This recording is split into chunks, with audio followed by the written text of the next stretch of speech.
Train হইরা করছিলাম রে বাবা, এটাতে হলটি বন দানে বনে আমার হচ্ছে হলতা শেষ, আমার পুতোই মরব যে অবস্থা। বানের জলে তলিয়ে গেছে কৃষিক্ষেত, পচে গেছে কেটে রাখা ধান আর খড়। সেই পচে যাওয়া ধান আর খড় হাতে নিয়ে এভাবে বিলাপ করছেন বিধবা জাহেদা খাতুন। এই হাহাকার কেবল এক স্বামীহারা স্ত্রীর নয়, এ যেন আজন্ম সংগ্রামের এক অকাল মৃত্যুর শব্দ। যার জীবনের পুরোটা জুড়ে ছিল কেবল টিকে থাকার লড়াই, প্রকৃতির এক নিমেষের থাবায় তার সেই শেষ সম্বলটুকুও আজ ধ্বংসস্তূপে পরিণত হয়েছে। 7-10 দিন তখন এটা করছে, গেরা উঠতেছে, ধুমা উঠছে, উদাল দা হাইতে হাইতে লাইরা দিচ্ছে। বিধবা জাহেদা খাতুনের বেঁচে থাকার একমাত্র অবলম্বন ছিল 12 খের কৃষিজমি আর ছোট্ট একটি ঘর। দিনমজুর ছেলেকে নিয়ে দিনরাত এক করে ফলিয়েছিলেন সোনালী স্বপ্ন। আল্লাহরে বাবা হল দেখো, দিলা দান দে আনছিলাম 3 জায়গায় ইলাইন একবারে ফুচ্চা গুফর বললেন যে 2 বাছুর আছে আমার, 2 বাছুর আমি কিভাবে ফালতাম, একবারে ফুচ্চা তুলা ভানি। কিন্তু প্রকৃতির কি নির্মম পরিহাস! টানা 10 দিনের অবিরাম বৃষ্টি আর পাহাড়ি ঢলে চোখের সামনেই তলিয়ে গেছে সমস্ত ফসল। অনেক কষ্টে যেটুকু ধান কেটে খলায় তুলেছিলেন, ভেবেছিলেন বছরটা অন্তত চলে যাবে, কিন্তু সেটুকু এখন পচে নষ্ট।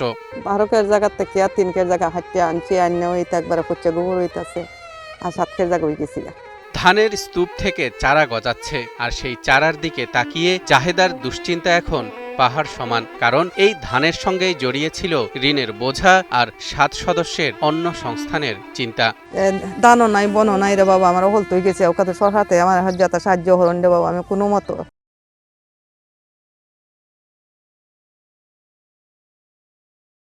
বলছি হবিগঞ্জ জেলার বানিয়াচং উপজেলার আতুকুরা গ্রামের নিঃস্ব হওয়া জাহেদা খাতুনের কথা। তবে এই জনপদে জাহেদা একা নন, তার মতো অসংখ্য কৃষক পরিবার আজ প্রকৃতির এই নির্মমতার শিকার। বানের জলে ভেসে গেছে তাদের স্বপ্ন, সংগ্রাম আর সোনালী ভবিষ্যৎ। বাবা 2 জায়গা নিয়েছি, একবারে পানি তোলে হাস হয়ে গেছে। মোহন আর পিতা মোহন আল্লাহ দুজ আমরা বাঁচানতে বাঁচতাম, নাইলে সরকারে বাঁচানতে বাঁচতাম, নাইলে তো বাঁচবার না গুরু কেমনে ফালতাম। প্রকৃতির এই ভয়াবহতার কথা স্বীকার করে হবিগঞ্জ কৃষি সম্প্রসারণ অধিদপ্তরের অতিরিক্ত পরিচালক দীপক কুমার পাল জানান, দুর্যোগ ব্যবস্থাপনা অধিদপ্তরের সঙ্গে সমন্বয় করে ক্ষতিগ্রস্ত কৃষকদের তালিকা তৈরি করা হচ্ছে এবং তাদের সহায়তায় প্রয়োজনীয় ব্যবস্থা নেওয়া হবে। আমাদের আক্রান্ত আছে প্রায় 8000 হেক্টর জমি। কৃষক সংখ্যাটা আমরা কোনো নির্ধারণ করি নাই, তবে আমাদের মাঠে জরিপ চলতেছে এবং আমাদের যে দুর্যোগ ব্যবস্থাপনা মন্ত্রণালয় থেকে তারা একটি তালিকা করতেছে। সেখানে আমাদের উপজেলা কৃষি অফিসারবৃন্দ সহায়তা করছে, উপসহকারী কৃষি অফিসার তারা সহায়তায় তালিকাটা করছে। কিন্তু ক্ষতিগ্রস্তদের মনে প্রশ্ন, ক্ষুধার জ্বালা আর ঋণের চাপ কি তালিকার অপেক্ষায় বসে থাকবে?